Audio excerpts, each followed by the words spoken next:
Welcome to How to Be a Person, a podcast about life, with me, your host, Giuliano. Banya, thanks so much for joining me today. How are you doing? Thank you. How are you? Thank you for having me, Giuliano. Yeah, I'm doing really well. I was excited to talk to you. I know that you talk about like energy and healing and stuff like that. And so I was kind of excited to dive into it a little bit. Just for a little bit of background on me, like I was raised like super religious. And because of that, I feel like I was always very closed off to other things.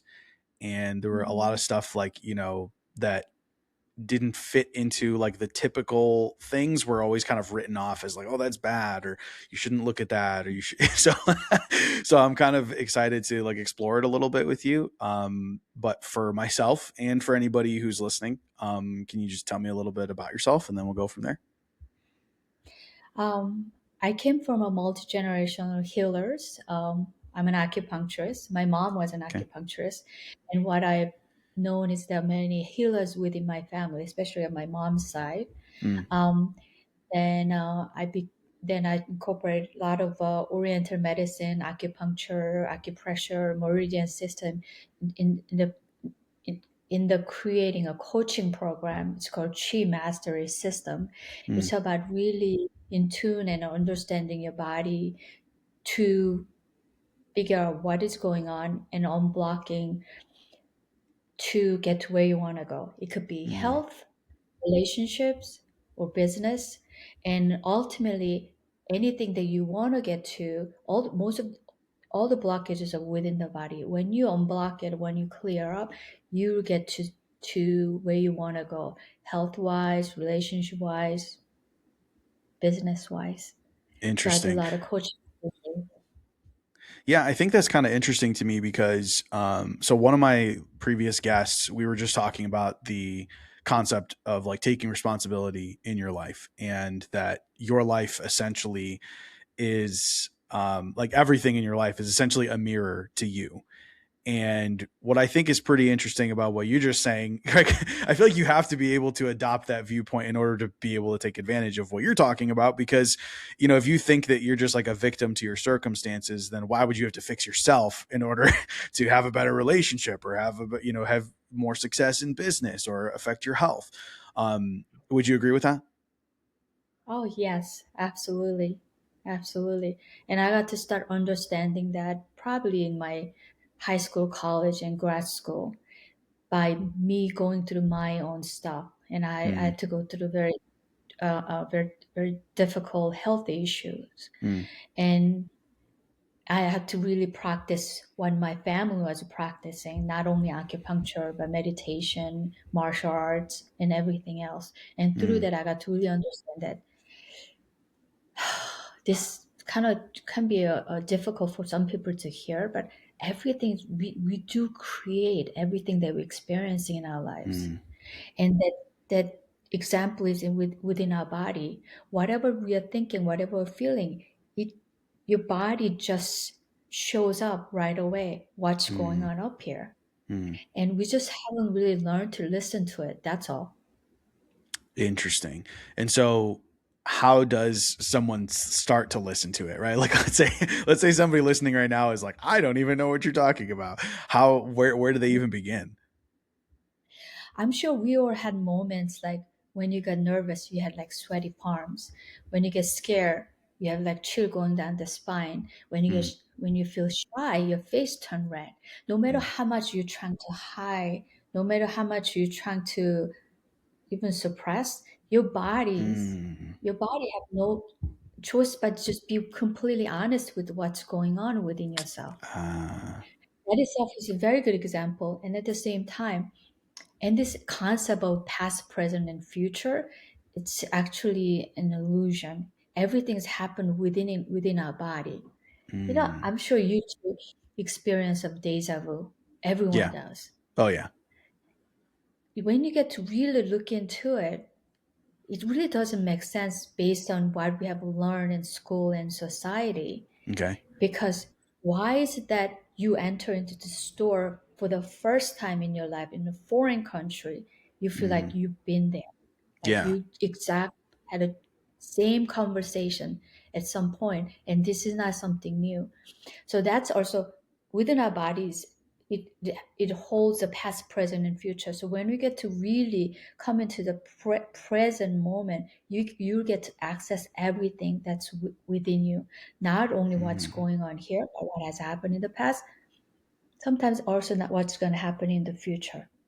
So it is about Interesting. accessing the time, linear time into this vertical time, but at Mm. the same time understanding what kind of blockages we have created within ourselves to work through it to get to the goals that we want to reach, that which are kind of addressed it in the beginning.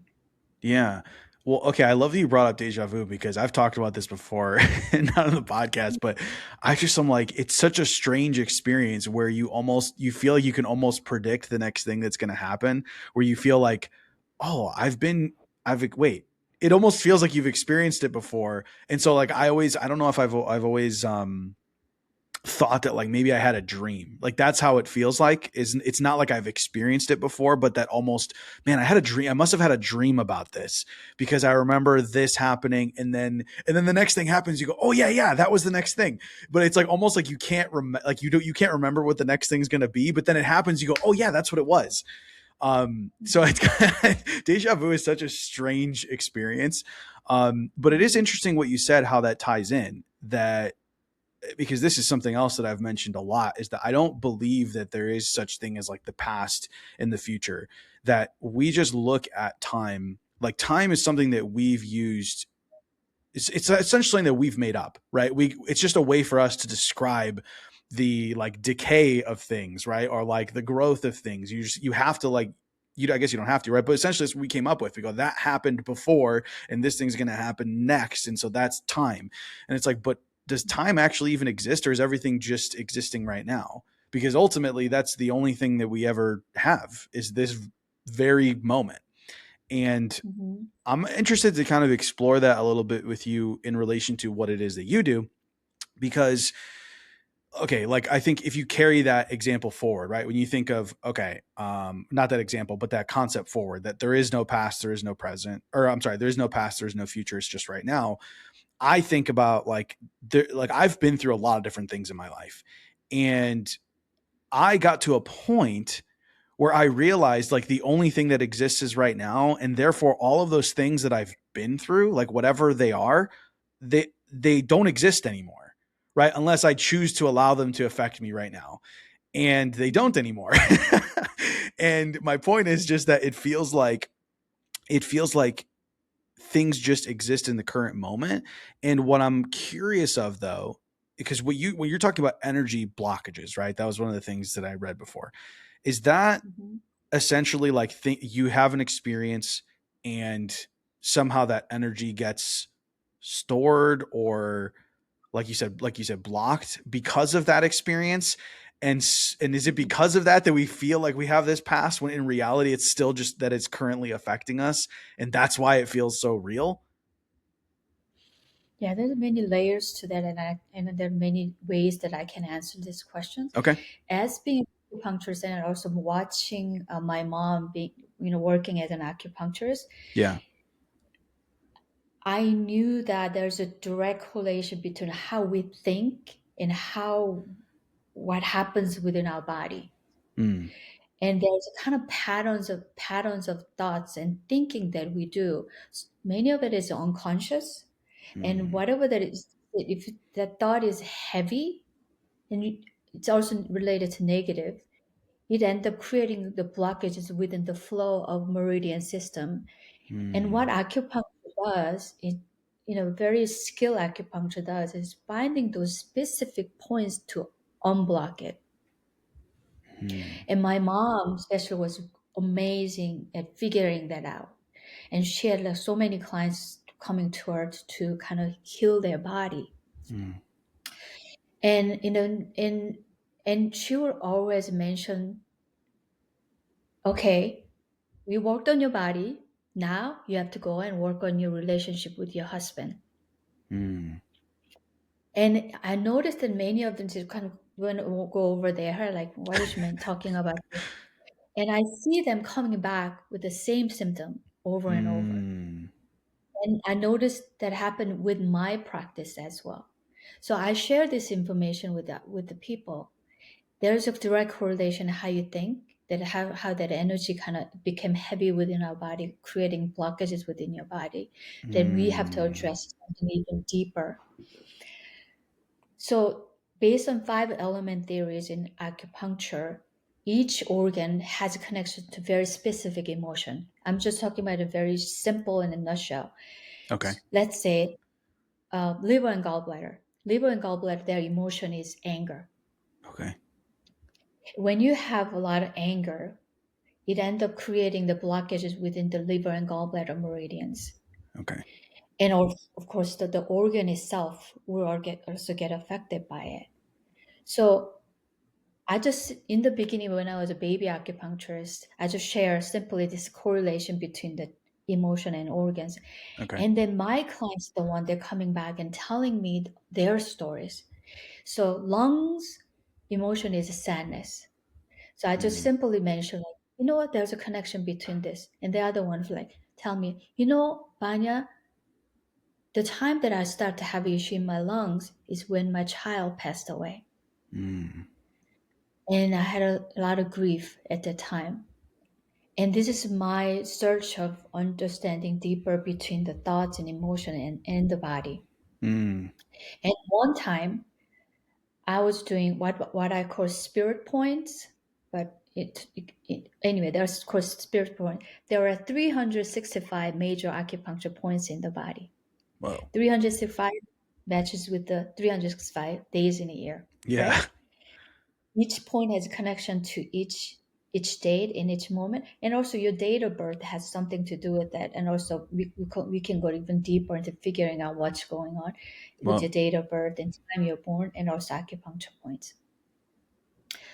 So I share this with the people, and people come back with me with their stories. And then I figured out that unless we kind of delve into the deeper issue of what's going on, they're just going to go through this loop of symptoms coming back with the same thing. And I might do the acupuncture, but this is just something that we have to address.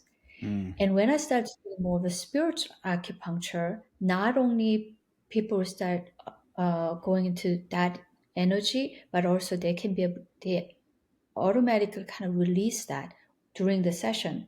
And also there's also counseling part also has developed. And I Mm. guide people to do meditation, to go into those places to release those stories and memories and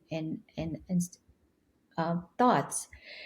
And when we go even Mm. deeper, one particular client had a she came back, she had a very severe pain on her shoulder, and she did everything to alleviate this pain. Actually, she literally did everything. She actually had a lot of money. She even traveled to Europe and different places to figure out what's going on. After the session, she came back and she came out and told me that she actually had a past life regression during the session. Whoa. And this is not something that I was planning to do. I didn't know actually anything about it Yeah. 30 years ago. And she understand why and how why that pain was started when is the past life. Her Mm. brother threw an arrow into her back because of the jealousy, and she died at the moment. And that brother is her husband in this current life. But anyway, this is fun. I don't usually share this story because people think that's kind of crazy, but It's okay. it's really it did happen. Yeah. And she walked out of my office without a pain. She did Wow. everything she tried to do to really alleviate her pain for a decade. Yeah. And I actually sat down on my chair for like almost 3 hours trying to figure out what just happened. What's going on? Yeah. There's something deeper here. I'm just trying Mm. to just help people with their pain or difficulties, but there's something even deeper that I can access. They Mm. can be able to help them to do it and get even rid of the pain in one session. Then I have to Mm. do this. I have to do this Yeah. So actually, I learned about what's his name? Many Lives, Many Masters, Doctor Brian Weiss. Okay, yeah, This is that's so funny. I just put that book in my Amazon cart like last week. I still gotta buy it. interesting. I'm sure there's a lot. Nothing happens by accident. So anyway, That's seriously so random. Like, what are the chances of that? I was living in New York at the time, and he was in New York, so I went there and learned the technique. And eventually, I learned the Dolores Cannon. I don't know if you heard of her. You should Yeah. definitely check her out. Um, so I learned the two techniques, and I started doing past life regression too. Okay. And so this combination of all this, how Chi Mastery System coaching has developed. Yeah. There's many elements of understanding the body energy Mm, flow within the body, how that gets blocked based on your patterns of your life, your mm, relationship, your traumas, and so on. And we even sometimes go even deeper, even past beyond this present life. mm, And there's some techniques that I guide people to do to understand what's going on in their current life, but understand deeper into what's blocking them to create the reality and relation the life they want to create in this lifetime. yeah. Yeah. This journey is not about learning anything. It is about just clearing things Mm, that we have piled up in this lifetime, but sometimes even mm. past. Okay, yeah, I see what you're saying. That makes sense. Well, you know what's really interesting because I've said this for a really long time. Yeah, I guess I don't know if I was like ever officially diagnosed with depression, but I know for me, I felt depressed for a long time, and I went to therapy, and it was cognitive behavioral therapy, and it's so funny because I've had some people be like, "Well, then you clearly didn't actually have depression," because what happened for me was that I went to cognitive behavioral therapy, and he is like through our conversations, I basically just realized, wait a second, I'm just having this experience because I keep thinking these thoughts. And for so long, see, I've talked about this for a while because it really matters to me. There's like when, and I know this seems like it's an offshoot, but I promise it's related. So when you talk about depression, it sounds like a disease, right? It's like when someone's like, I have depression, it's almost like you've got some disease, and that is if it's something that's outside of your control. But what I found is that depression isn't a disease, that it's a description, right? Like depression is literally just like, hey, you're feeling sad for a long period of time, right? It's like, okay, you're depressed. And what I realized after going to this cognitive behavioral therapy was, oh, wait a minute. My thoughts are creating my emotions. And if I can just change my thoughts, I can change my emotions, which again seems so simple now that I say it. It's just, it's almost laughable, like, duh. But a lot of times we just think that we're like victims to these things that happen to us, when in reality, our body is really just giving us we're what we're creating in our minds, right? The patterns, the things that we are repeating to ourselves in our heads, our body's going to give us. And that's really what it is I was repeating these negative thought patterns in my head about how much I, didn't like myself, and about how I didn't have, I wasn't worthy, and blah, blah, blah, right? All these things. And there was this one exercise that I did. I've shared this with so many people. And I still do it. Actually, I do this exercise once a month. And this had to be probably 10 years ago now that um, I went to I went to therapy for like literally 7 sessions. It was I barely even went at all, but this exercise was a huge deal for me, and it was, I like myself for being. That was like at the top of the paper. It was like, I like myself for being, and then there were like 10 slots, and you just had to fill it out. Like, I like myself for being, Mhm. kind. Okay. And then like maybe a little description. I love myself for being kind. Like, I'm always nice to people that I meet in the street or something. Right.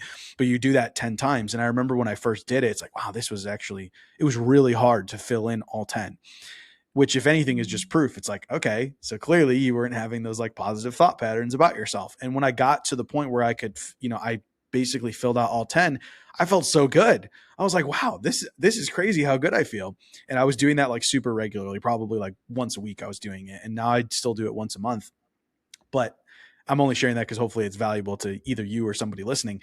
Um, but the whole point of it is just like, yeah, our thought patterns are creating our experience, and not just out there, but also specifically within our bodies. I liked what you said before about that your body, it can't lie. It's just honest. Like it's all it's going to do is be honest with you. Yeah, And before, when you mentioned um, the blockages, and how like the acupuncture can like remove the blockage, but then you also have to like change the pattern that's essentially creating the blockage. And I think that's so mhm, interesting. Like there's so many things like that, like in our lives, that we go and we like have someone fix it for us. But like it would be silly if, like for example, if you got carpal tunnel and you went to the doctor and they're like, okay, here's the, like this brace that you have to wear for the next couple days, and here's some pain medication and the pain will go away, but then you didn't fix what was giving you carpal tunnel in the first place. Like that would be stupid. You're like, hello, yeah, the doctor's going to help you get rid of this, right? In this scenario, this blockage, right, or this issue, this pain, or whatever. But you have to make the change in order to prevent that from continuing to happen in the future. And that's essentially what you're describing here, correct? correct. And it's not of offshoot at all, because next part that I was going to share with you was my own journey. Okay. I was clinically depressed, Hmm. high school, college, and grad school. Okay. Um, and at the same time, I had as I showed quickly that I had gone to the physical issue. I had an IBS that turned into ulcerative colitis. I had a Okay. lot of gastrointestinal issues. Okay. Um,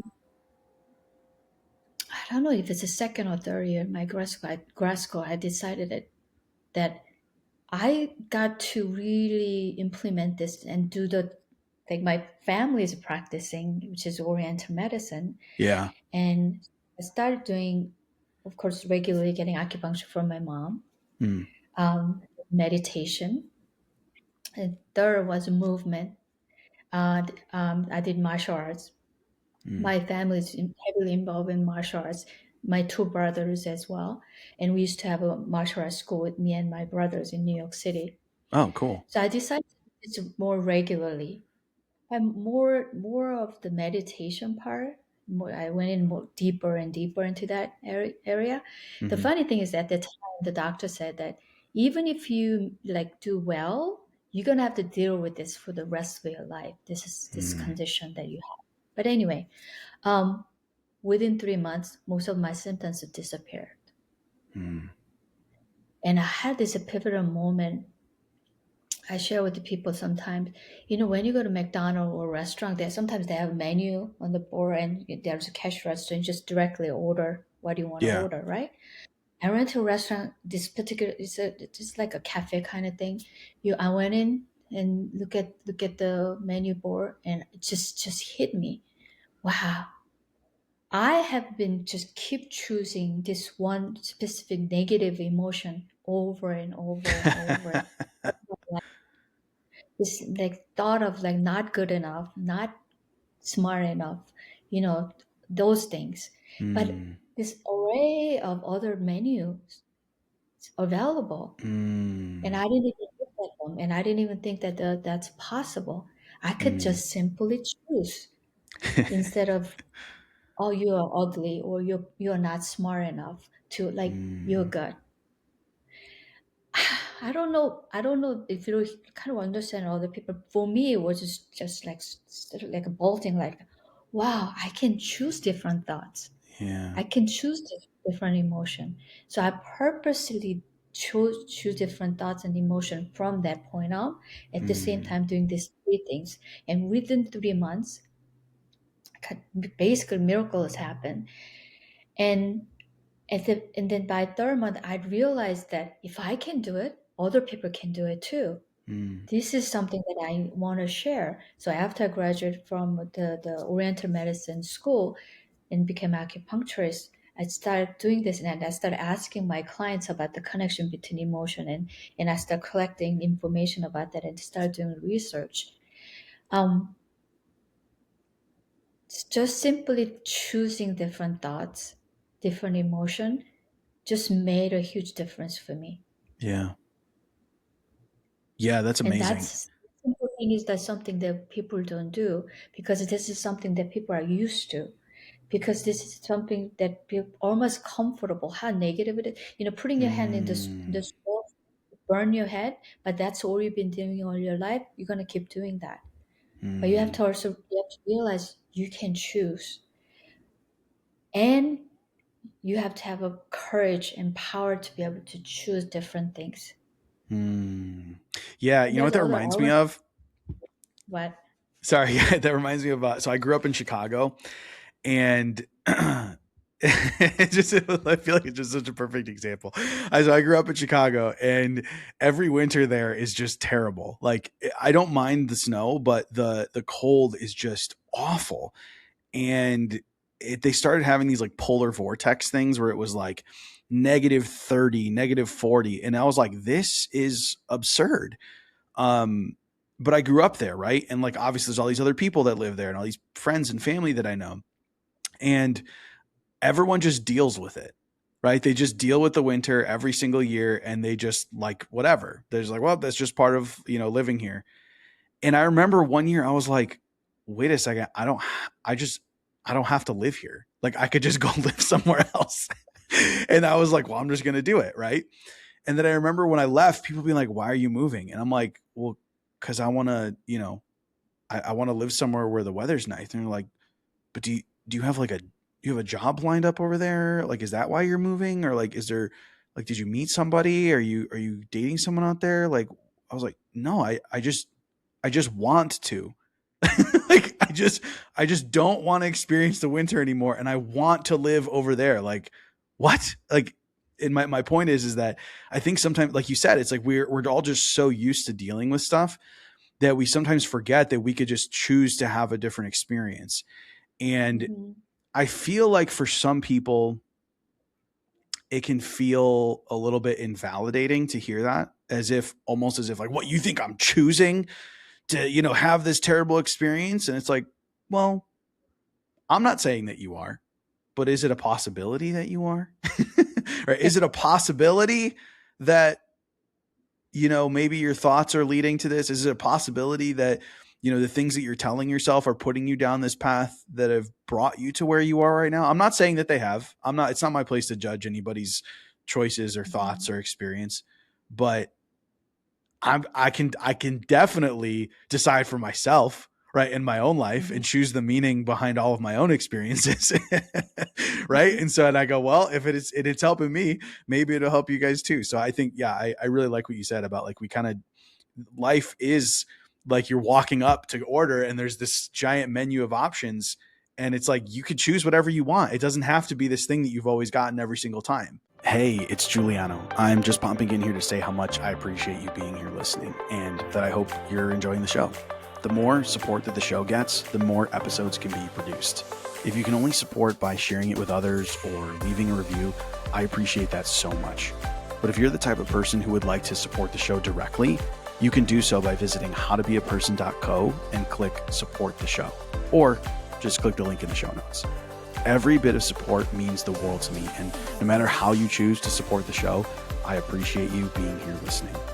I love what I do, and it's because of people like you who listen to the show that I get to keep doing it. Thanks again so much for being here. All right, back to the episode. yeah. You have no idea how much power in doing things differently each day. Literally, you're creating it's part of neuroplasticity. You Mm, creating different neuron pathway within your brain. We are so used to eating.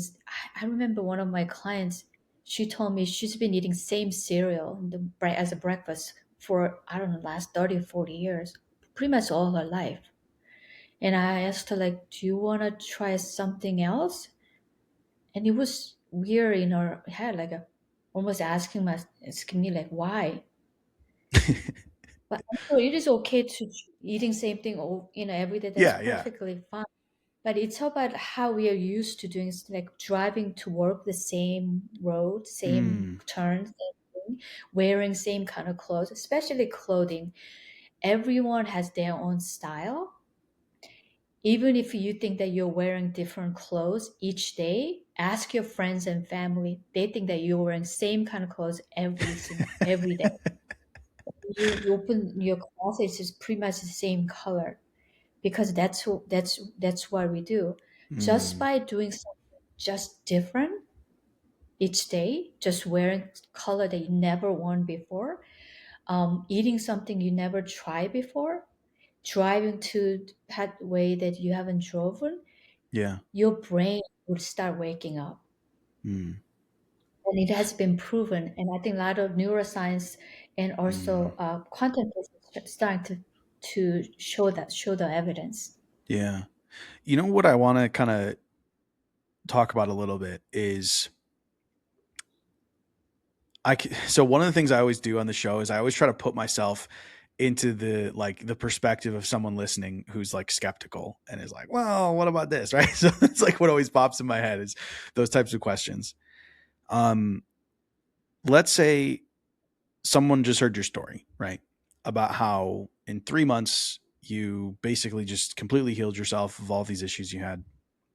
And you Mhm. described how, right? You were like, okay, it was meditation and movement. And what was the third thing again? Meditation, movement. Acupuncture. Oh, yeah, duh. Of course, acupuncture, right? It's the whole thing we're talking about. Sorry. Um, so those three things, right? And it's amazing, right? And it's like, wow, holy cow. You know, the doctor said you're just going to have to deal with this the rest of your life. And within a few months, you're like, yeah, done. Um, but like someone could look at it and be like, well, that's just anecdotal, right? That's like, okay, yeah, like something happened, right? Like whenever you hear someone who shares something that they did that's not like scientifically proven, but that's just some spiritual thing, everyone goes, well, there's such thing as spontaneous remission and blah, blah, blah, and all of this stuff, right? So what I'm wondering is if you have any like deeper explanation for how those things that you did had an effect on those physical symptoms that you were happening. Hmm. You know, the word miracles um, didn't come out by accident because miracles do happen. Okay. We create miracles. We do experience miracles all the time. For me, while doing that 3 months part a time, I could literally feel my body like shifting and changing. When I start choosing different thoughts, I could feel it in my body.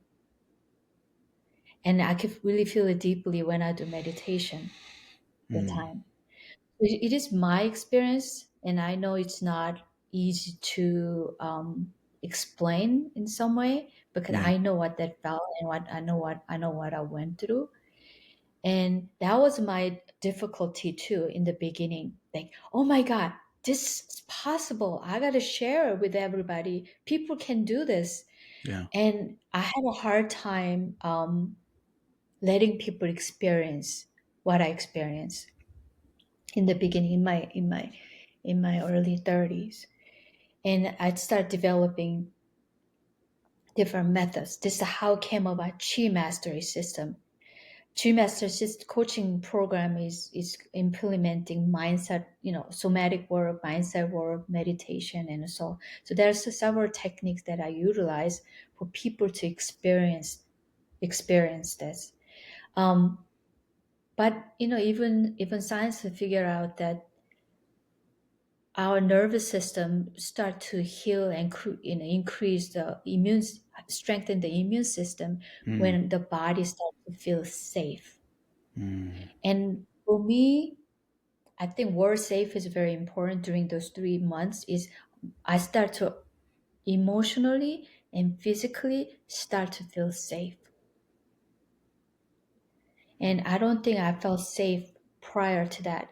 And some of them was due to my trauma early on in my childhood and other things. And I feel like I'm still working through that even to this day. mm, But for me to be sit still with myself, allow myself to just process it was, I think, beginning of everything. But as mm. far as the science goes, I mean, science has already been. I feel like science is catching up with the things that we already discovered. Okay. Um, it, and science has already been proving that how you get to really calm your nervous system to create, then creating the safety within our body would Mm. just heal itself. And that's actually science. Interesting. Interesting. Yeah, I think we live in this time where like everyone wants everything to be scientifically proven, double blind, placebo controlled, all this stuff, right? To be able to do it. And it's one of those things where you're like, okay. You know, when you said the word miracle, I was thinking, like, to me, like the definition of a miracle is something happening that we just can't explain. And it doesn't necessarily mean that it was miraculous in the sense that it was magic. It's just like, well, something happened and we just simply can't explain it, right? That doesn't mean that it didn't happen. And it also doesn't Mhm. mean that it can't happen again or that it can't happen for someone else or for you. All it means is that, Yeah. well, maybe I just don't have an exact scientific explanation for it. But, you know, I think it's a good example. Like if you were to just go back 100 years and show someone an iPhone, like that would be a miraculous technology to them, right? They would be like, this is what? Like, this is magic. Mhm. You know what I mean? Like, if they saw it, like, wait, I don't understand. I can touch the screen. Like, they don't even know what to call it, right? They wouldn't call it a screen. They'd just be like, what is this? You know? And so my point is that like, I think that science is great. And the fact that right, like there's a lot of things that I benefit from when it comes to science, but I think science is ultimately just explaining the things that we see, right? And the things that we experience. And if we can't, sometimes if we can't measure stuff, we go, oh, well, then it can't be real. And it's like, well, there's a lot of things that, again, 300 years ago we couldn't measure that we know exist now, like radio waves and Bluetooth Mhm. and Wi-Fi and all of that stuff, right? Like there was no way of measuring that, like those things in the past, but that didn't mean that they weren't there. And so when it comes to things like, you know, that seem to be like miraculous healing, it's like, okay, maybe it is a miracle. I don't know. Right? I'm not going to be dogmatic about it, but maybe there's just something happening there that we just simply at this point cannot measure or have not found the correlation between and just simply cannot explain scientifically. I'm also okay with that, with never being able to explain that. That's fine as long as we can replicate the results, right? Like that's ultimately the only thing that matters. If someone else can get the same results, then who cares what the science is behind it? Let's help people, you know? Okay. You don't have to understand how this light bulb created light. As long as you know how to use it and Yeah. turn the light on. Yeah. And you don't have to understand how the radio turns on. How do you know there's an invisible frequency it creates that you dial into 950 and you get the radio too? Yeah. You don't have to understand it as long as you know how to turn on the radio.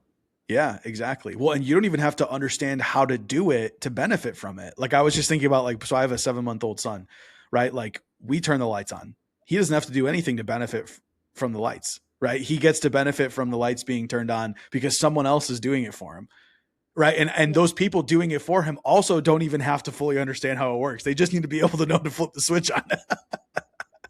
So I Yes. think that's kind of the point behind it is like, hey, like this is not a new thing. Like we all already are having this experience with different aspects of our life where we're benefiting from stuff that we don't understand and don't control, or maybe we do control it, but we also don't fully understand it. And maybe there's a select few people who really understand it, also have control over it, and also benefit from it. But ultimately, who cares as long as we're able to receive the benefits?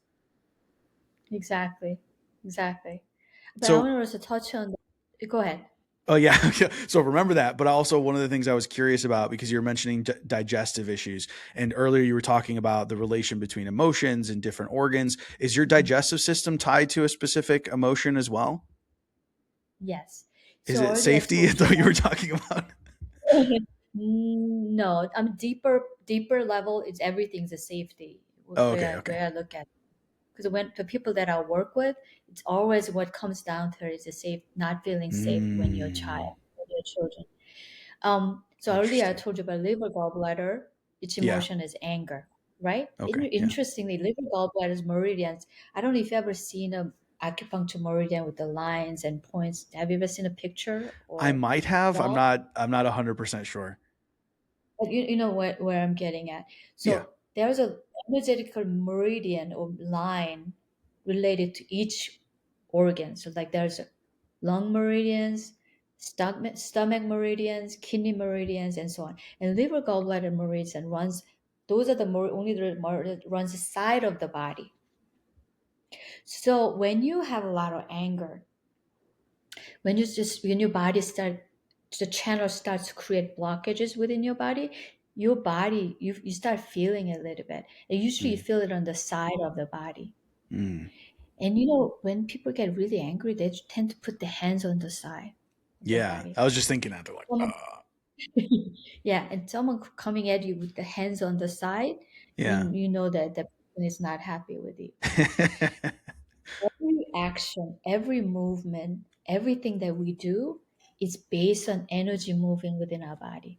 mm, Kidneys and urinary bladder, it's a yin and yang pair, and their emotion is fear. mm. This is why when you have a lot of fear in your body, you wet your pants or something like that. And Yeah, you joke, I almost wet my pants. That means yeah, you've been yeah, scared. exactly. So that's a correlation with the fear and kidneys. At the same time, their meridian runs back of your body next to the spine. Okay. Even the same things we say, it's also because we feel it in the body. When you're fearful, you say, I have a chill going down my spine. Mm, The reason we say those things, those phrases, because we physically feel that energy okay. within in the back. Yeah. And lung and the stomach and spleen is major organ based on from the perspective of Oriental medicine, are main organs for digestion. Okay. And their emotion is worry. And Worry. this is worrying, Okay. worrying. And this was the emotion that I was predominantly operating during the time that I had depression. Mm, And their connection to the intestine, the digestive functions within the body. yeah. So when I start to move away from, I still worry. I mean, I don't think I'm completely immune to that. I know how to manage my emotion and thought much better now than back then. Okay. But I was in that energy 24/7 during that Mm. time. And where's the meridian for? Because you're describing the meridian for fear or anger on the side, and then fear like down the back. Where's the meridian for worry? A stomach and spleen is actually the front side, and there are Okay. actually specific movement and qigong exercise for this specific emotion. And Oh. I have that on my Instagram. Oh. Okay. So so so liver and gallbladder. If you want to alleviate your anger, do Yeah. this exercise. This is a qigong movement, and there I show you how to do that in my Instagram. And Okay. their lungs are connected to sadness or sorrow Yeah.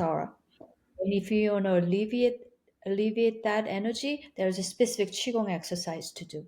And all the Mm. martial arts actually start from trying to move the energy within the meridian system, and they turn into Mm. different martial arts: qigong, tai chi, kung fu, taekwondo, you name it. Whoa. I didn't know Yes, when you that. That's so cool.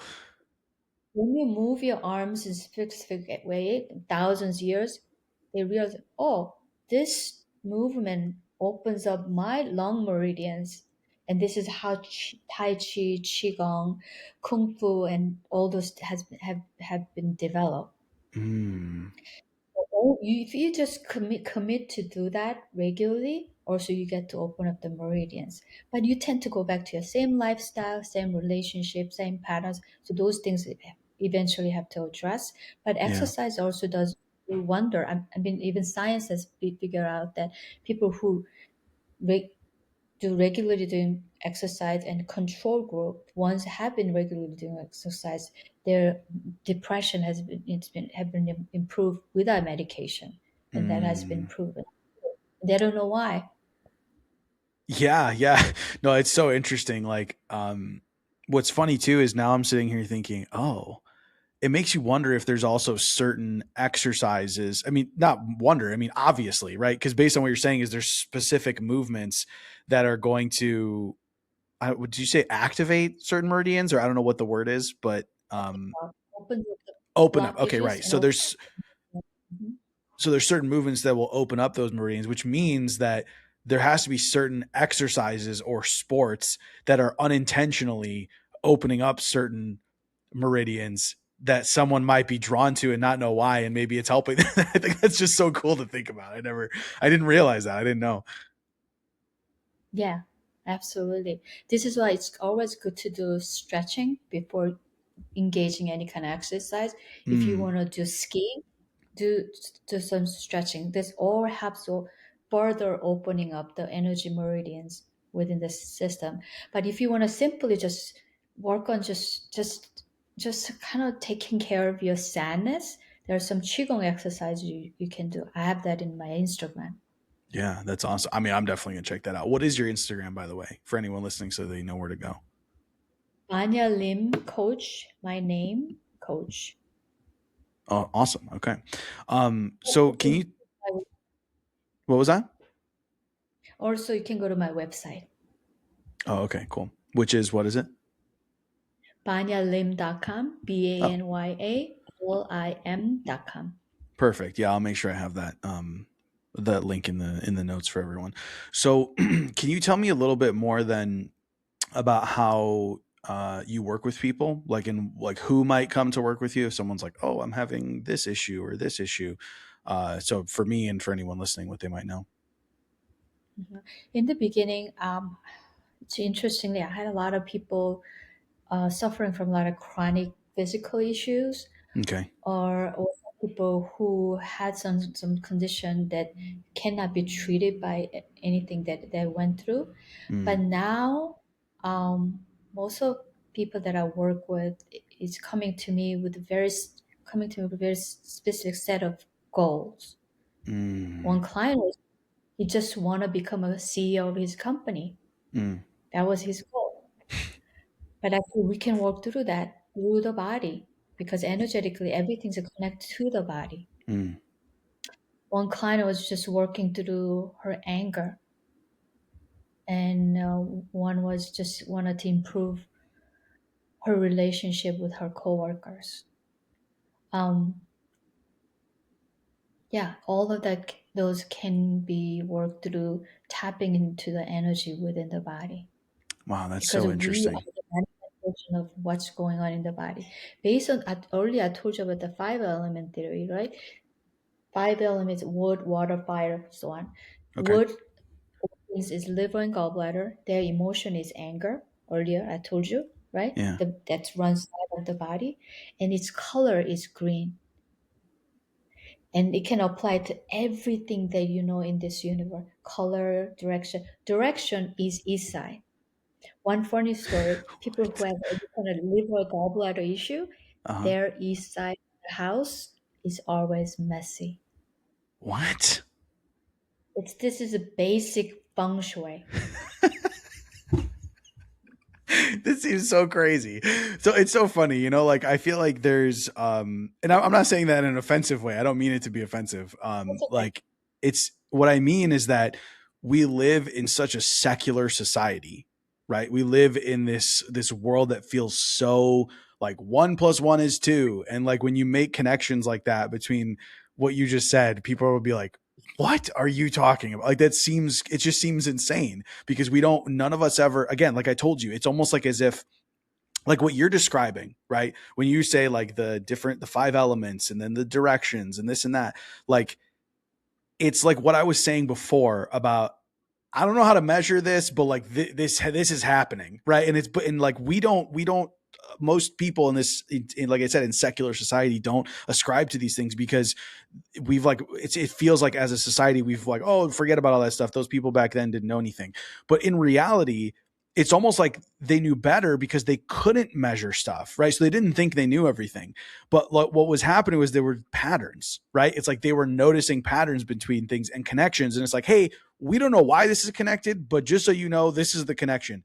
And like you said, you're looking at it, you're like, oh well, wow, that's crazy, everyone who has this, the east side of their house is always messy. You're like, that it seems crazy, but the fact is that there is some sort of pattern, there's some sort of connection that maybe we can't measure right now, but it's there and it's affecting your life. And if you choose to go down that rabbit hole and explore the connections, then hey, maybe you can pull the strings and just give yourself a better life, you know?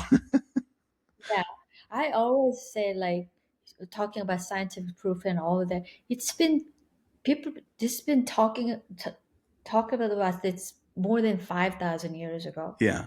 and it's still talking. We're still talking about it, and it's still true to this day. And even acupuncture part sometimes it's hard to describe and then replicate in a scientific setting sometimes, Hmm. but it's still working after more than 5,000 years. Yeah. So there's something here. Oh yeah, absolutely. Well, and I do, like I said, I think there's probably almost more truth to some of the things that we haven't been able to measure and replicate scientifically, like than some of the scientific stuff. Because even here's what's really funny. I was just talking to my wife about this, that even the things that are quote unquote scientifically proven, they're not 100%, right? If you look into studies that where something is proven, it's only like up to a certain percentage. It's not like in every single case it's true. And so what's really funny about that is we go and we're like, "Oh, see, it's been proven." And you're like, "It's really only been proven that like, hey, most of the time this thing happens." But that doesn't necessarily mean that it's like a blanket statement or like a rule that applies in every single situation. And so we've come to, but I feel like as like a society, we've come to the point where like, well, everything needs to be scientifically proven. And this is my like theory behind it. Like we grew up going to school and you learn math, right? And math is very specific. It is very calculated, right? You look at it, there's no wiggle room. The answer is either right or wrong. Okay. And because of that, I feel like we associate it like science with the same thing as if there is some very specific like right slash wrong and like mathematical thing. And I'm not saying that there aren't certain things in science that are proven with math, but what I mean is that we view it as if it's concrete and ultimate truth, right? When in reality, that's not how science works, right? Like science ultimately is about questioning, like questioning reality Yeah. and like trying to prove it. And because of that, that means that as soon as you go, hey, it's scientifically proven, next step, okay, we need to question this. Right? Because that's the whole point of science. It's like, well, how do we like let's pull it apart. Let's look at it from different angles. Let's see if we can prove it wrong. Let's see if there's more to understand about this. And I'm saying all this to say that I do think that there's a lot of things that have been around for thousands of years that there was almost like a disconnect, right? Where like we went from like this period of time where there was that, and then all of us, I don't know what it is, but there was like some disconnect between that period of time and where we are now. And it's everyone just kind of like wrote off, not everyone, right? That's clearly hyperbole, but like a lot of people have just written off the quote unquote wisdom of the past, right? And just been like, oh no, like we have science now, right? You don't have to believe all that stuff. We have science that's proven. Um, so yeah, no, but I think this is really cool. I like you shared before your Instagram for people to be able to go to, which is Banya Lim Coach, you said, Hmm. and then your website, banyalim.com. Correct. That's awesome. So what does it look like if someone works with you? Like I know you described what people might be coming to you for, but like how does it work? Like are they just, you know, is it like one thing? Is it like over a period of months? What does that look like? Yes, usually over months of time. It could be 3 months, 6 months. Some of them actually work for 12 months, one whole year. Um, I also still do acupuncture, but of course that's something you have to be here in Yeah. person to get that acupuncture. I still do past life regression. I Mm. still have people who have done this for over more than 2 decades do that. But my most of work, and it's going to the coaching work. I call it chi mastery system. Literally mastering your chi. Chi means energy or life force, Okay. and we start with a very clear goal. What do you want to achieve, and we just work towards it. And there's sometimes meditation, sometimes visualization, sometimes there's a somatic work with the set of homeworks for you to do. Mm, Um, um, I yeah, whatever you want your heart set on to create in your reality in your life, we can we can make that happen, well, that's whatever that really might be. that's really cool. Okay, okay. I I think just that remember. this is Oh, what I'm sorry. No, please people think that continue. I'm this is, sorry. but what they really want is behind that. So we have to also get to Mm, that point too. Some mm, people that I want Ferrari, I want that car, like I want that. But what they really want is something even deeper. But we can mm, get these two, this and that. But mm, understanding this, why does this desire come from, is also where the healing also needs to take place as well. mm. Sorry. No, no, that makes a lot of sense. I appreciate you explaining it. All I was going to say was that we didn't get into this, but I'm so glad you mentioned it again. The past life regression thing. I really want to talk about that. Because, like I told you, I was raised super religious. It was like a branch of Christianity, and so that's clearly not something that like what is typically taught in like Christian religions.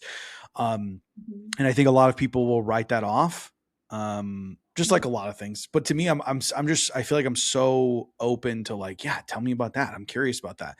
Um, so past life regression, is that based on the idea that we like when we die we just reincarnate?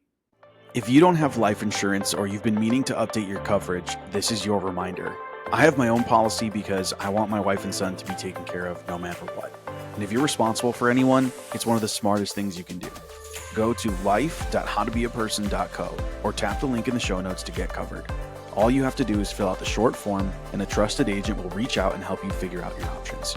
All right, back to the episode. So earlier in the beginning of my work, I really looked at time as a linear. Okay. But through my work, I realized that it's more vertical. Yeah. It's like a step from the other, it's like, and you can access it at any point. And I Mm, also believe this multidimensional experiences as well. mm, Um, can get a little bit complicated talking about that, but at any point we can access to where we need to go to shift energy through our okay. consciousness. I realize that we can do that in current life. A lot of people were coming to me. The blockages always come from our childhood. I cannot say always. Most of the time. Really? From our childhood? Yeah. hmm That's If so in, weird. for example, our issue with the money, like our relationship with our money, Yeah. came from our relationship with our caregivers when we are children. Whatever what you want to really receive, the relationship through that, it could be safety or love, recognition, connection is what we ultimately want through money. But it's the Oh, relationship with what we want to receive from our first caregiver. really? Wait, okay. So does that mean then that whoever our first caregiver is that essentially whatever it was that they withheld, that that's what we're hoping to get from money? Or are you saying that, or what it was what they gave the most of that then we're now expecting to get from money? Something that we didn't get, that we needed it. Hmm. Yeah. Interesting. And whatever we want. Okay, for example, I told you about Ferrari. I have a client. He wanted to get Ferrari. It's a true story. He wanted to get like I don't know why that is, but he's like, I want it. Yeah. And when we really worked on it, what he really wanted was actually true connection. It Okay. was, when we really looked at it, Ferrari is the one who wanted. When we looked at it, it was a connection, and connection came from not having connection with his own dad. Okay. And he had a lot of toys growing up. And when he received toys from his dad, that's when he felt connection from him. But his dad Mm, never showed any affection, and I was very kind of abusive. But when he mm, received that toy, especially the car toy, he felt the love from him. But he never said, I mm, love you. It's not affectionate and very violent most of the time. mm. So when really heal that part, and when you got to really connect to that, and you understand what Ferrari means, and when you really receive this, and actually when you give that to yourself, that connection and love to yourself, you are you are the one who give it to yourself. You actually get the Ferrari. It Yeah. comes to you. Universe would drop that on your lap, and he got it. Sorry, I'm laughing. This is like my laughing is like my emotion of like, wow, that's so crazy because it's so true. I literally, I'm trying to remember if I said it on this recent podcast, but I one of the things that I have done over the last couple of years is record meditations for myself. Okay. So I Mhm. will, instead of like listening to other people do meditations, I make my own and record them so that I'm listening to my own self saying it. And to me, I'm like, that's going to be more impactful than hearing another person's voice. It's like hearing like my own voice telling me these affirmations, right? So I always like will make new ones. And I made one recently because I had this realization about money that was like, it's just so crazy. It was like exactly what you said, where it was like everything that I receive in my life, I only am receiving it because I gave it to myself first. And I gave this example of like relationships. This is what so I also do relationship coaching. And this is one of the things that I talk about is that the healthiest place to approach a relationship from is not needing the relationship in the first place. So when I was younger, when I was 19, I got married and then I was divorced at 21. And then I was single and again until I was like 27 and we got married and now we've been together for 7 or 8 years now and it's amazing. Okay. But when I was younger, up to the first time I got married and then almost up to the second time I got married, I was just like, I just so badly wanted to be with somebody. I was just like, I always wanted to be in a relationship. I always wanted to date somebody. I always wanted to get married. And what happened was before I met my current wife, I was, I got to a point where I realized, um, how can I describe this? So during that time frame was when I was doing, when I went to that therapy. Okay. And I realized, Mhm. oh, I'm trying to find someone to love me because I don't love me. Right. So I got to a point where I was like, I love myself. I love me. And it doesn't matter if somebody else loves me because I love me. I don't need someone else to. I love me. And it was like almost instantly, it was within like a month after that that I met my wife now. And we have like an amazing relationship. And so that's one of the things I try to tell other people is that like you have to, it's right, specifically when it comes to relationships, that like you have to love Mhm. you. Like that is the most important thing. And that Hollywood tends to romanticize this idea of like needing somebody. And that feels super Mhm. romantic. But and I think that's probably part of what shaped my view of being in a relationship is, seeing movies and TV shows like that. But Mhm. what's truly romantic is to love yourself, not need the other person and choose to love them. Right? That's really romantic. It's like I don't need to, I'm choosing to. Um Mhm. so to take it to what we were talking about before is like I realized the same thing about money. I was like, "Oh man, I keep thinking because something I heard recently that was essentially like you don't want anything. You want the feeling that that thing is going to give you." Right? Just like what Mhm. you were describing with the Ferrari. It's like you want a Ferrari, but you don't really want a Ferrari. You want this feeling that having the Ferrari is going to give you. And so I realized I was like, oh, that applies to money as well. Why is it that I want money so bad? Why is it that I'm so worried about money? Right? I was talking about worry because you mentioned it before too. That's definitely a primary thing for me. Um, and I realized, oh, I took it to the relationship thing. I said, oh, okay, I don't need money. I think I need money because money makes me feel secure, right? Money makes me feel like I don't have to worry about the future, right? Money makes me feel safe. And then I was like, oh, I don't need money to feel those things. I could just feel those things now. Right. And yeah, so man, I'm sorry, it was just like what you said was, I mean, like literally almost word for word what I put in my meditation, that like Mhm. everything I have I only have because I gave it to myself first. And I was like, sorry, it was, you said it almost word for word, I had to address it. Well, you said it. You just nailed the head. That's exactly it. Yes. We give it to ourselves first. And interesting enough, then after that, everything opens up outside. Yes. You do get those too. You do Yeah, get the Ferrari too. exactly. Exactly. And Yeah, you it's get the so Ferrari cool. too. So I'm Yes. sorry, we were going down a path talking about past life regression though. Where how did we I don't know how we ended up here. And my work, I think it was my work, what I do. Yes. Coaching with the goal, creating what people want to create in their life, Yeah, whatever yeah. they want. But past life regression. Like I said, I don't even remember how we got to where we are right now. But one of the things you were saying was that I was asking about past life regression, and you were saying that it's like time is not linear, that it's vertical, um, and that yeah, I guess I don't. Like I said, I don't remember how we got to where we are. But here's my question about past life regression.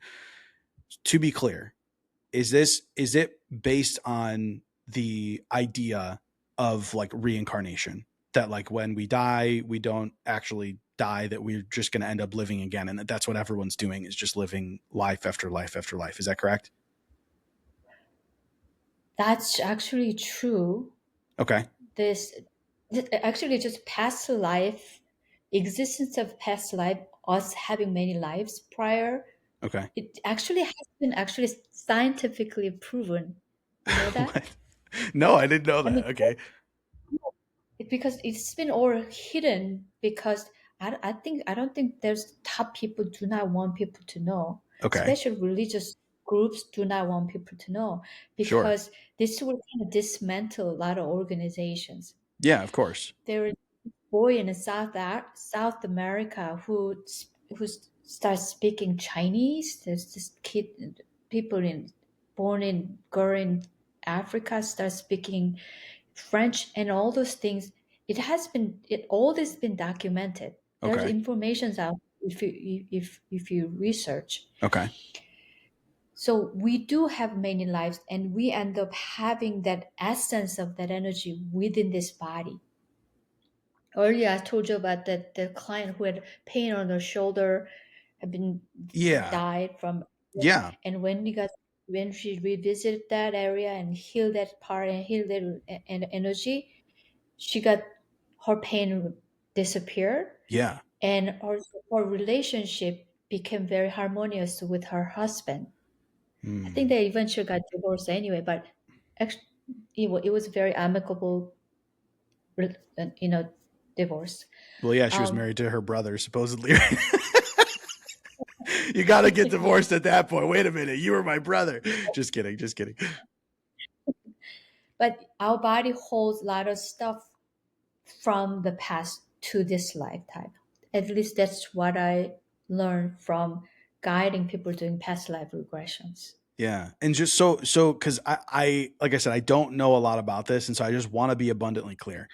Like, are we saying, like, let's say use this person as an example, that 1,000 years ago she was alive and he was alive and they were brother and sister? Brothers, she was a man. Oh, interesting. You're saying in the past life?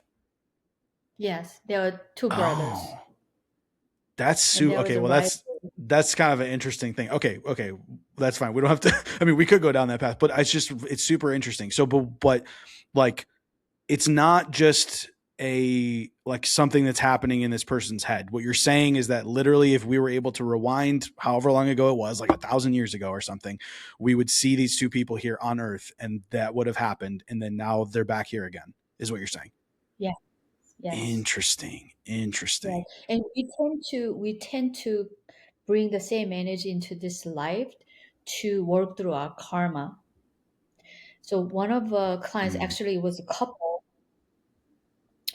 They no no, they're brother and sister. They're brother and sister, and their life was recent enough that they actually researched and find the evidence of their past life thing because it was in 1940 somewhere, 1920. What? They actually brought me the evidence.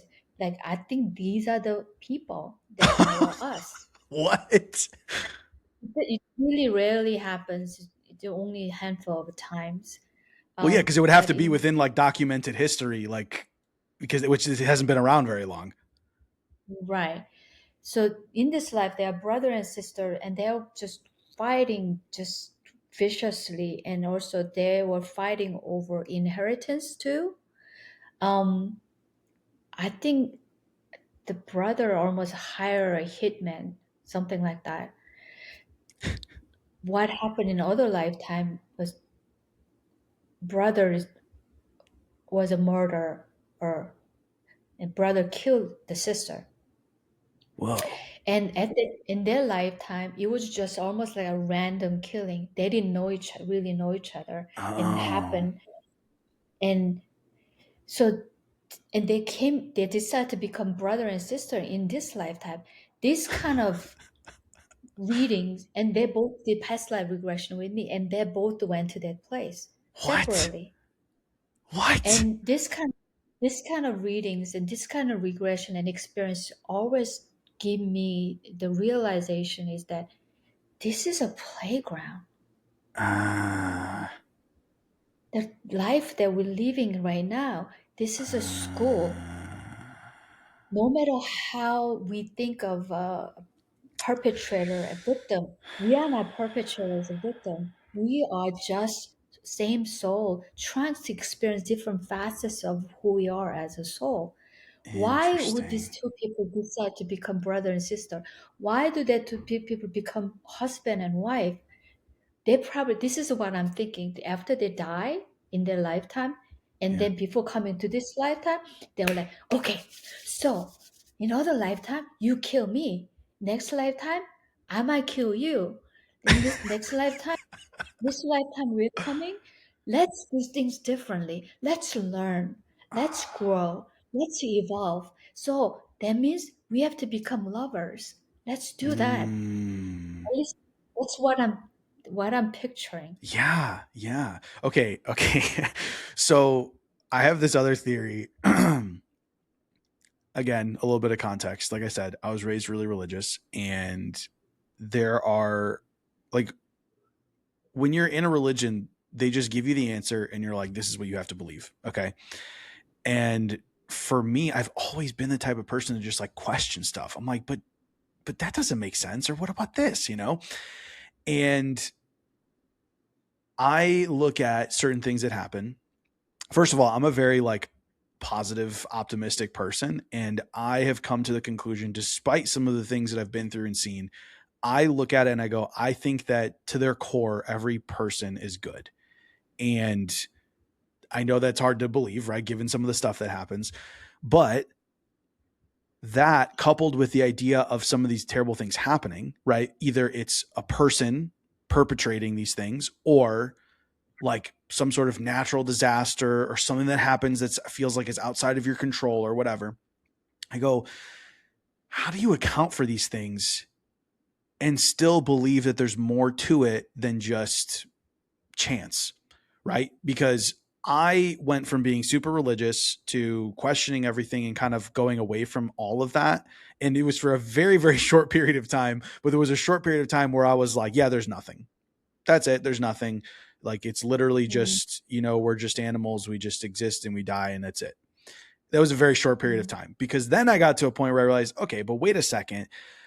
I remember when I was super religious and I would pray about something and, it would happen and I would get what I wanted. And I was like, was that just a coincidence? I'm like, maybe, I don't know, maybe it was, right? Maybe it was just something in my brain. Like they talk about the reticular activating system, right? Like your brain's looking for things that align with what you're thinking. Okay, fine, maybe that's it. But then I would be meditating or I would be like thinking about something and it would happen. And I'd be like, okay, well, wait, wait a second. How did that happen? Because I don't even believe in God anymore, right? So it's like, how is this happening now? So there's some type of correlation, right, between what I was doing before and what I'm doing now, but like with belief and without belief. So it can't be this because if it was, God wouldn't be giving me what I wanted now because I said that I don't believe in him, right? And so it's like, so I was trying to like come up with these explanations. And like I said, I'm just giving context to like how I came to this conclusion of hey, what I heard about was the idea that we're in a simulation. And I remember thinking, well, that's kind of interesting. Like that kind of makes sense. And when I carried it out, I thought about it more, instead of it being a simulation, I thought about it as like a video game. Okay. So there's like a ton of different video games out there, and one of the ones that I played for a while was called Assassin's Creed. Okay, and you walk around and you're an assassin, right? And you go and you like assassinate people, right? That's like what it is. You like secretly you get behind them and right, and then you run away and you hide and all this stuff. And if one of those characters in the video game was like, this is a terrible injustice. You murdered me. This is the worst thing in the world, right? Or something like that. You just be like, I mean, it's just a video game, right? Like, it's not that serious. It's just a video game. Like, relax. You know what I mean? And then I was thinking, wait a second. If that's how life is, then maybe that makes these terrible things that happen actually okay, right? We go and we make it out to be this terrible thing because it's all we know, right? We can't remember the fact that like we came into this video game. We can't remember all like the context of it. And that would make it actually more interesting, right? Is not knowing that you're in a game. And being here and having those experiences, it feels super real, right? And so we make it out to be like, wow, it's this absolutely terrible thing that happened, this injustice, it's horrific, and I have to do something about it, right? Versus you're like, well, hold on a second. If this was a video game and we came here purposely to have this experience, then it kind of makes that thing not that big a deal. And I'm not going to say that for other people's experiences, right? I'm not going to, people have their own, right? Of course, right? Like you do what you feel is right. And, if you feel like you've had injustice, do whatever you need to do. Okay. But I'm going to look at my own experiences that way, because for me, I look at it and I think, well, yeah, if I was in a video game, if I was a video game character and that thing happened to me, it would feel like a big deal. Oh, I got murdered or someone mugged me or whatever, right? Whatever happens in a video game. But ultimately, I know, right, being the person playing the video game and holding the controller, that it doesn't mean anything. Like you could literally commit the worst atrocities, and people do, right? In video games, like a lot of video games are killing people, right? You do this stuff, but you're not actually doing that thing. So you're not worried about it, right? You're not like, oh, I have guilt over killing someone. No, because it's not real. And so I came to this conclusion, I say conclusion, I'm still open to being wrong, but to me, it makes a lot of sense, right? And it kind of explains a lot of the bad things that happen in the world. And ultimately, like I look at it as kind of like, okay, if someone lives a life and they never have any problems and their life is good and it's easy and it's fun and they die eventually one day, like everyone does, how would that person describe the world? Right? Like, would they say that the world is a terrible place full of evil people and all of these terrible things that are happening? It's like, well, probably not, because that wasn't their experience. Right. Whereas if you were someone who lived in a place where there was war your whole life and, terrible things happened to you and people abused you and, all of these things. Right. And you die one day, at the end of your life, you'd be like, wow, life is terrible. Life is awful. And this world is evil and dark. Right. But those two people lived on Earth. You could live on Earth at the same time and have completely different experiences. Right. And so the way I've described it is almost as if you are, like let's say that first person, they came and they were playing My Little Pony. And then this other person came and they were playing Call of Duty. And that's why they were in this war-torn country or whatever. And I know that's, again, I'm sure some people listening will be like, you're horrific for saying this. That's fine. But to me, like, I think we all are ultimately just trying to make sense of life in the world. Right. And so for me, I look at it and I go, okay, maybe that's what's happening here. Right. Is that someone is coming, like people they come to Earth and they already have the game they want to play. That's the game they say, oh, I'm going to play this game.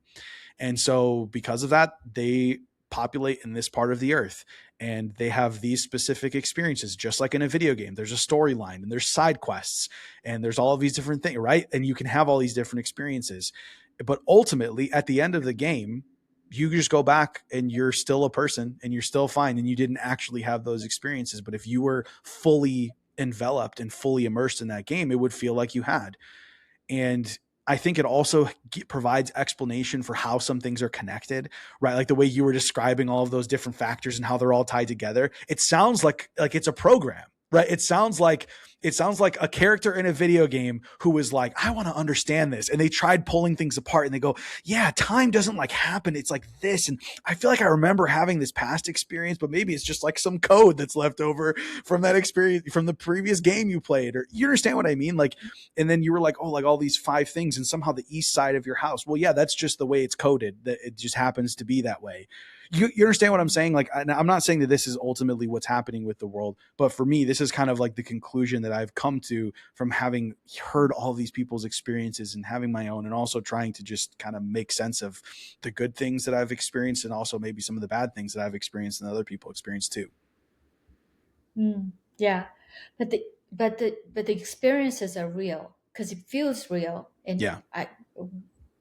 it does feel real to us and to everybody. Yeah. What I know for true up to this point is the law of attraction is true, Mm, and the free will is real, mm, and we make choices, and based on kind of law of attraction, this energy, we do bring energy into our lives. Based mm. on my energy, we bring situation experiences into our lives.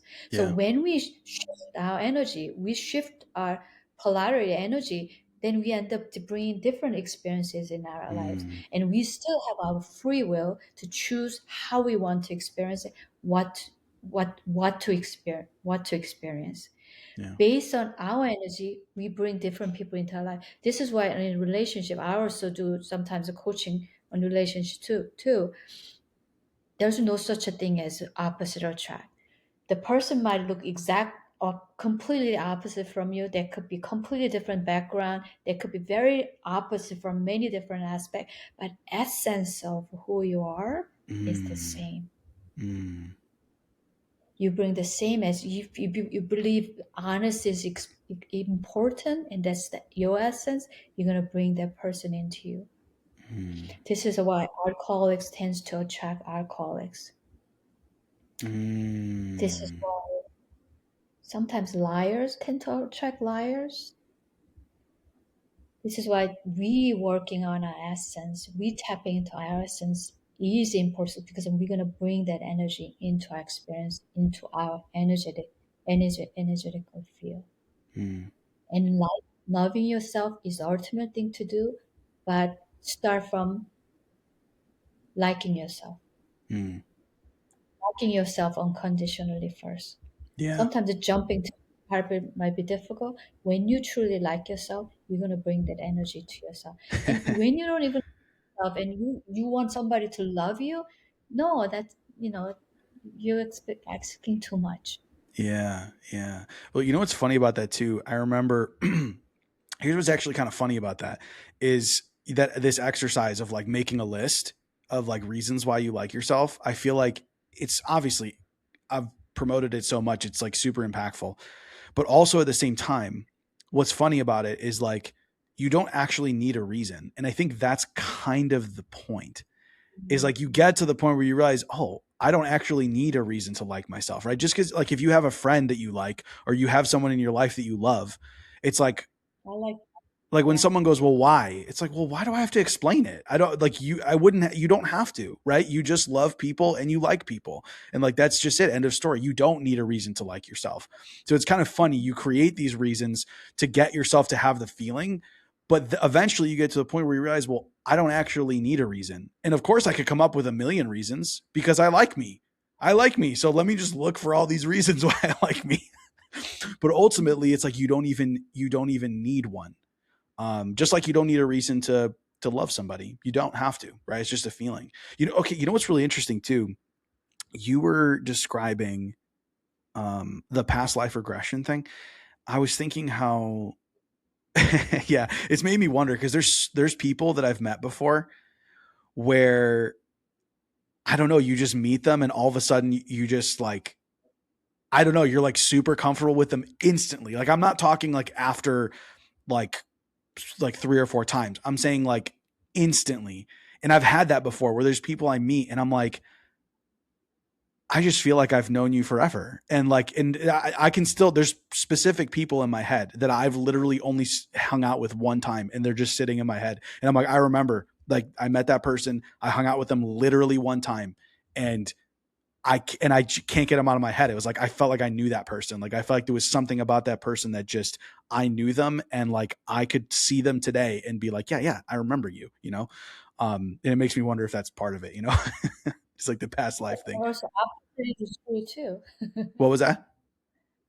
And opposite is true too. Like you meet for the first time somebody, and you don't even talk to them, but you just don't like them. That's a good point. I didn't think about it. Oh, it's funny because that's what you were saying before, is that like people who were having issues, but that's a good point. Like, I'm sitting here thinking about people I've connected with in a positive way, but there's also truth to that too. There are people that I've connected with that I just specifically didn't like, and I almost can't put a finger on. Like, I can't be like, why do I Yeah. not like this person? I don't know. I just don't. And it like bothers me because I'm like, I like people in general. And so there are like a few people that like, I know I'm like, I don't like. I'm like, why don't I like that person? But that's so funny. Yeah, I guess I never thought about that. I mean, psychologically, you can analyze because of what you have experienced in the past. Unconsciously, that's playing out. But sometimes certain things that cannot be explainable, like Mm, you don't know why you don't get drawn to that person, and also, opposite of that, you get drawn to this person and you get attracted to somebody. Why this particular person you're attracted to? Why yeah. not this person? It's because what's playing behind energetically in our body is what energetically what we're holding on. Yeah. It's Um, only that we clear that energy, we are attracted from people in our lives too. mm, interesting. So you were saying that you do past life regression with people. Is that something that has to be done in person as well, or is that something that someone can do from a distance? That's on both online and in person. Oh, okay. Interesting. Only Interesting. the part you have to come to see me. Wait, what did you say? Only the acupuncture part you have to come and see me. Oh, okay. Okay. Yeah, that makes sense. That makes sense. Um, Well, Banya, I don't have any other questions, but I feel like it's been such a great conversation. I know before we got on, I said, hey, sometimes it goes long, and this one definitely went long. This was a really cool conversation. I appreciate you coming on. Is there anything else you want to share with people that are listening before we close up? I offer a free clarity session with me for your audience. They can Okay. just go to my website, hit clarity session, banyalim.com. Awesome. And so banyalim.com, and then your Instagram was Banya Lim Coach, correct? Mhm. Perfect. All Yes. right. Well, like I said, Banya, this was a great conversation. I really appreciate you, and I hope you have a great rest of your day. Thank you for having me, Giuliano. Thanks for being here. If you enjoyed this episode, please leave a review or share it with someone who'd appreciate it. For everything I have to offer, visit howtobeaperson.co.